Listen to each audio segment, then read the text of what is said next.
این منطقه جاییه که از نظر من در جهان نظیر نداره و یک دنیای جنگلی باستانی مثل توی فیلم هاست که در اون تمام اجزایش مثل درختان روح وجودی دارن. سنگ ها، محیط، باد و غیره همه جزئی از حیات ماورایی هستن و اینجا جاییه که میخوام هیتاسیانی هایی که از قبل آمادگی ورود بهش رو کسب کردن دست جمعی همراه خود به دنیای تاریکش ببرم.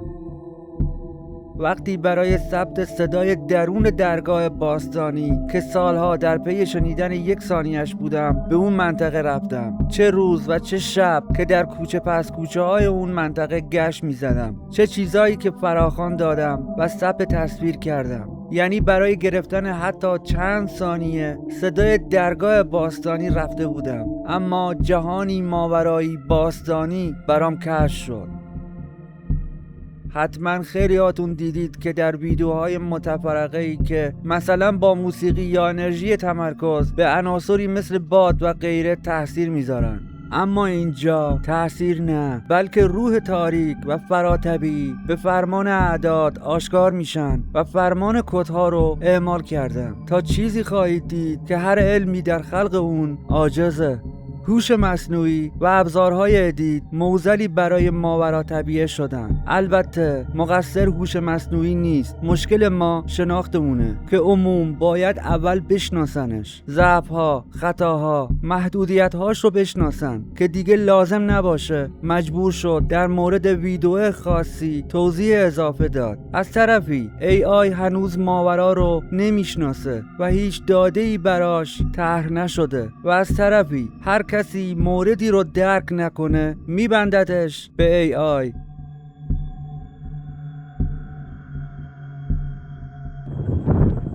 در این ارتباط رهگذری با اعمال کدهای کیتن سر و صورت سه‌بعدی کسی آشکار میشه که متعلق به تاریخ این سرزمینه و کاملا میشناسمش.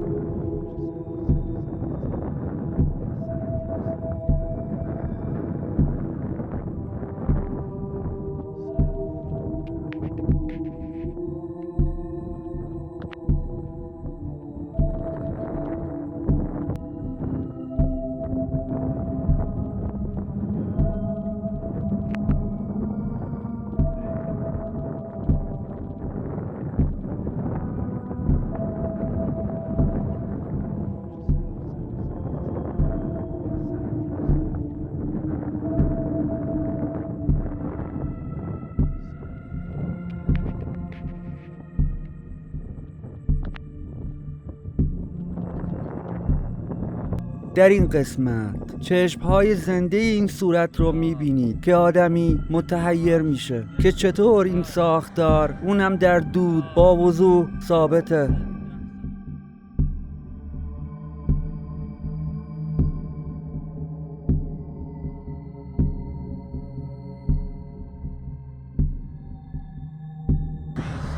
ملار 0.10 ملار ليبو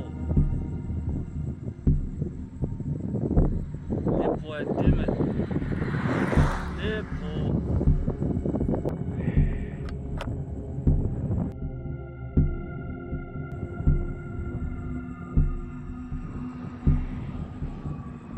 صورتت این شکلیه؟ چه صورت زیبایی داری، چه صورت مرموزی داری.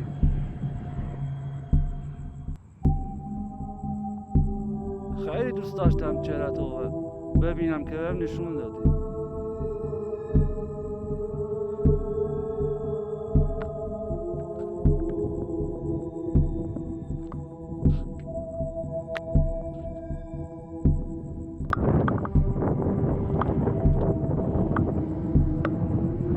به تو ایسامه او ایسامه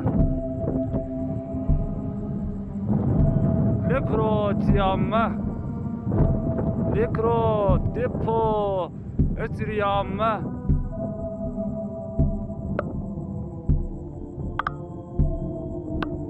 خپو 0.10 120 خپو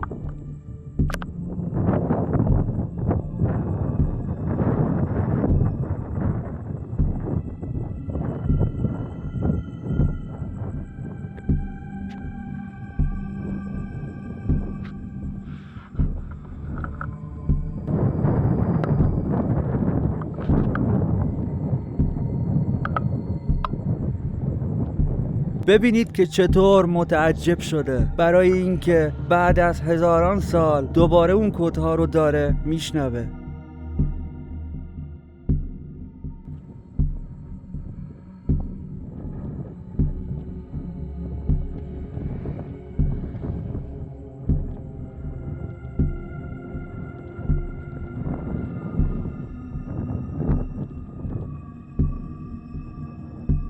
این آتش سوزی ها سالیانه هست که به صورت عمدی جنگل رو برای مرتع و هیزم آتیش میزنن.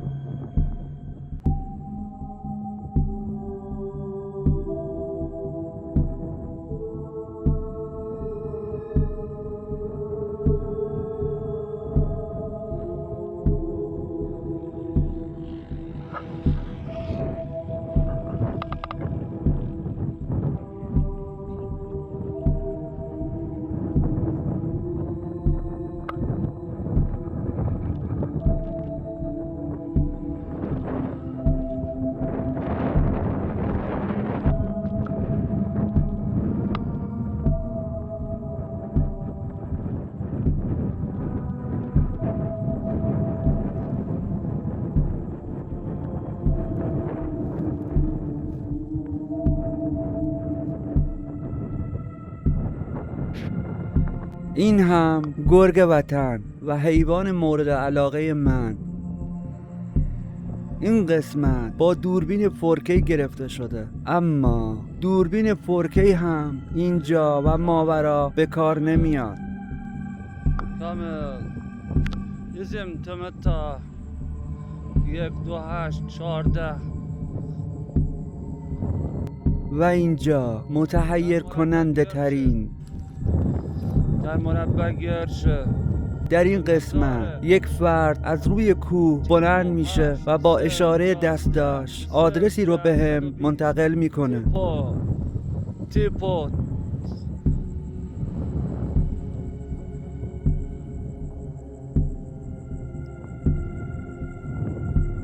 خوابیده نه، نمیخوام تصویر رو برگردونم. خوابیده نه، ایستاده، عمودی، افقی شکل نگیریم. میخوام عمودی چهرتون رو ببینم. همینه همینه همینه همینه.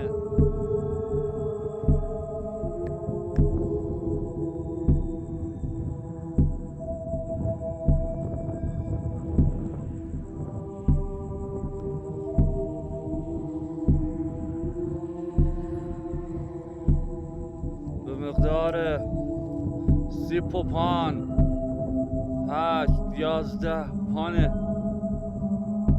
8 11 پانه به نام 010 120 جمع شه به سمت من بیاد. جمع شه، هرچی هست اینجا جمع شه به سمت من بیاد. به مقدار بلاپو استواره سیموش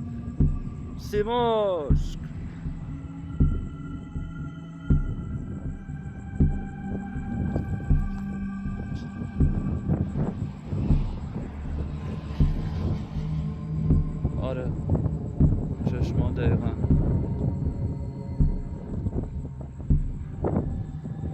بگم از بار بیا.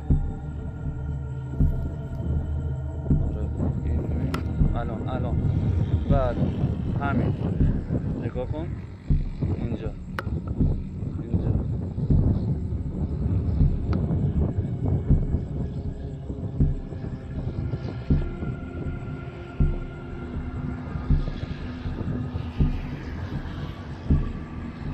به نام ایزد، به نام یزدان، به نام یزدان. حالا یک بار با دور تون میبینیم تا راحت‌تر بلند شدنش رو متوجه بشید.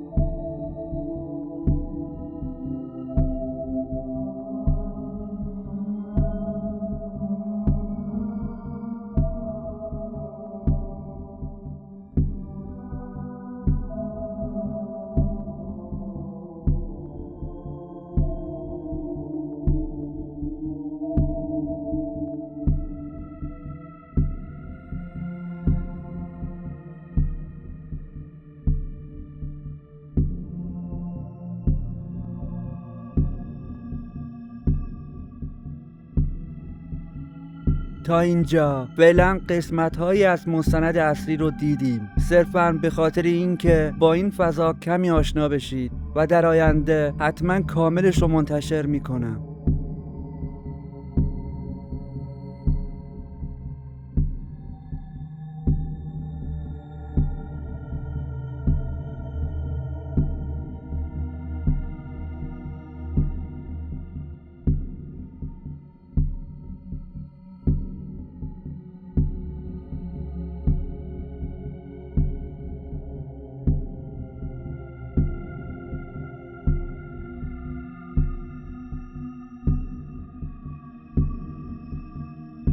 شب‌های زیادی مدام به کوهستان باستانی رفتم تا فقط روزنه رو ایجاد کنم، تا صدای باستانی درونش رو بشنوم که در قسمت بعد خواهید شنید. در نهایت قبل از اینکه درون غار برم و کدها رو اعمال کنم تا سرگذشت کوتاهی رو برای شما به دست خودشون براتون شرح بدن، در اطرافش گشت زدم.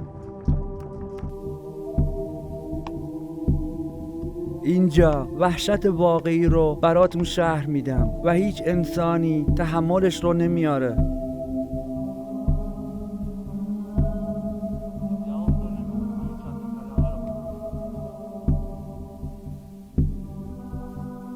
این چهره بیشتر از 25 متر مربعه، اما ببینید چطور اعداد حتی محیط صخره رو در زمینه ماورا مسخر کرده.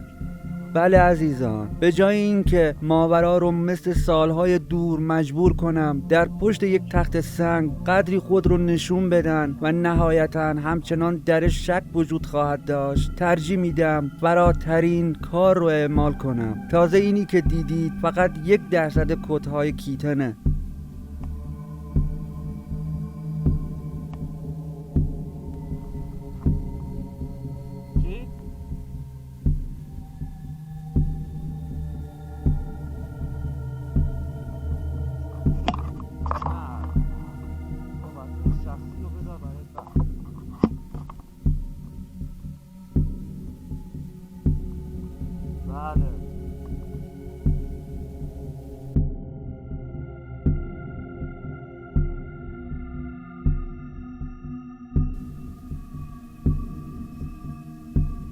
اینجا همان هیبتی که خودش رو در دود نشون داد الان اینجاست.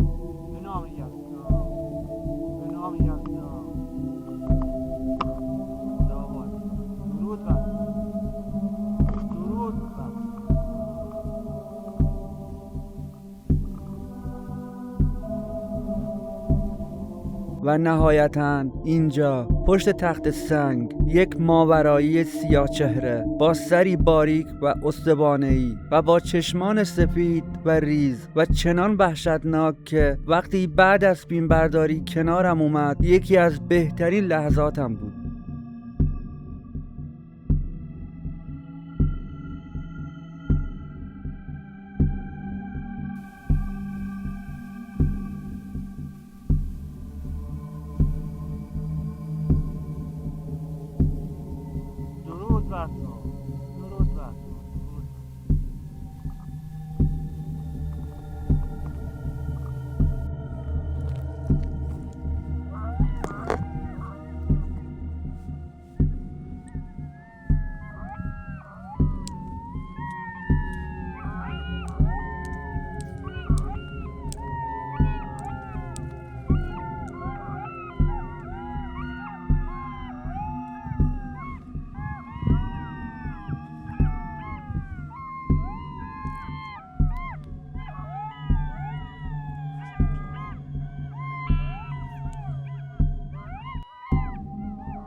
این صداها رو شنیدید؟ شاید در نگاه اول فکر بشه که صدای روباه و شغاله. البته هم آره و هم نه، چون اگرم حیوان باشن تحت تسلط کسای دیگه هستن. میگید چطور؟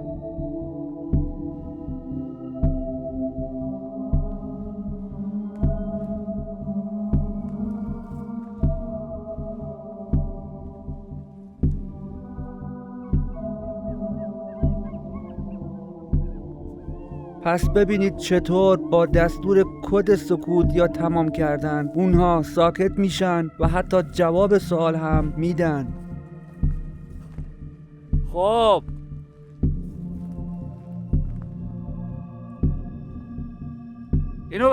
اینو برای ما انجام دادین؟ اینو برای ما سراییدین؟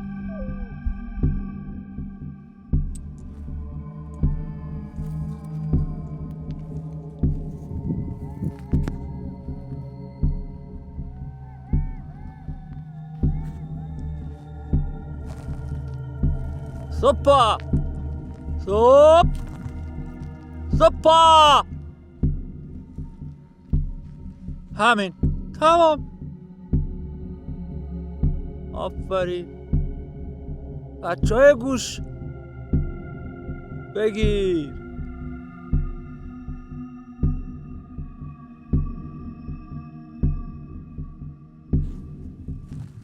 اینقدر گوش فرمانی دنی؟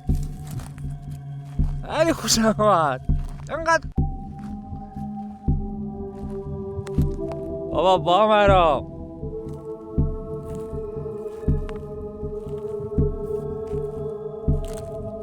نه فعلا چیز نکن، هنوز شروع نکردم که فیلم برداری. هر وقت شروع کردم همراهی کنید باشه؟ بچه‌های خوبی باشید.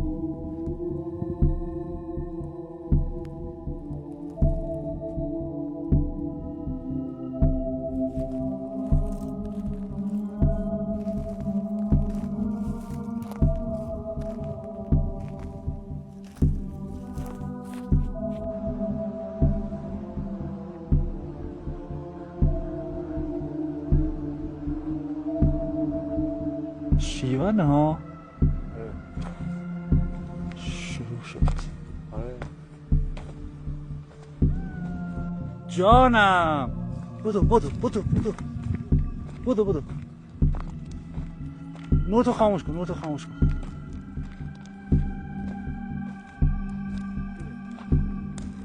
ساکن.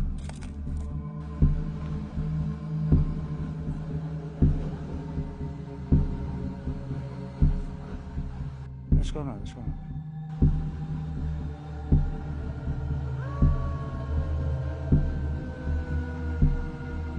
صوب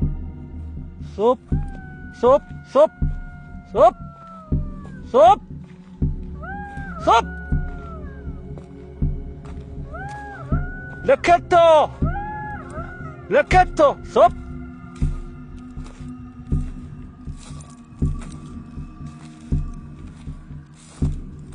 کافیه توب نکن فعلا نه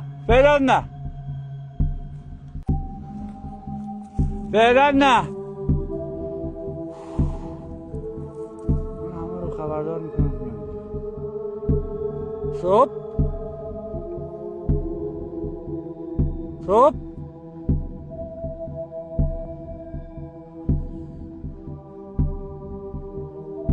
شیونت به خاطر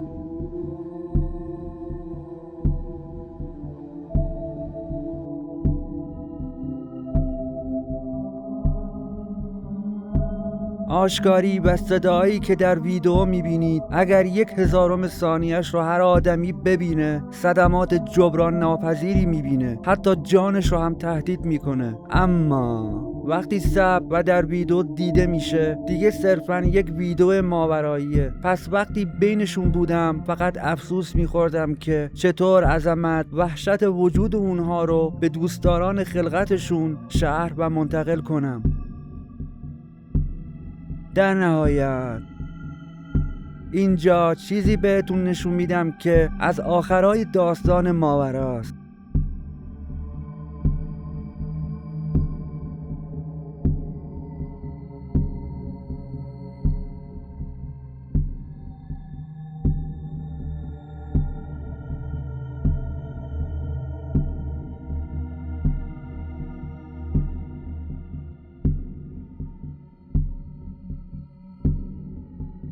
ببین اینجا پشت نور همراهت به مکاشفه و خلق کالبد میشینم.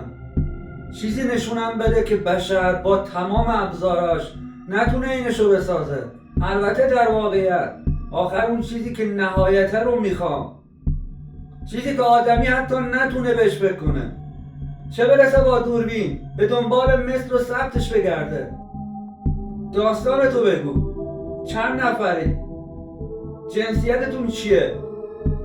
آخرین دوره تاریخی که اینجا انسان سکونت داشته کیا بودن؟ و پرستشت کیه؟ اینا رو ازت میخوام. به نوعی که واقعا منو به وجد بیاره.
در پایان هیتایی بدرود.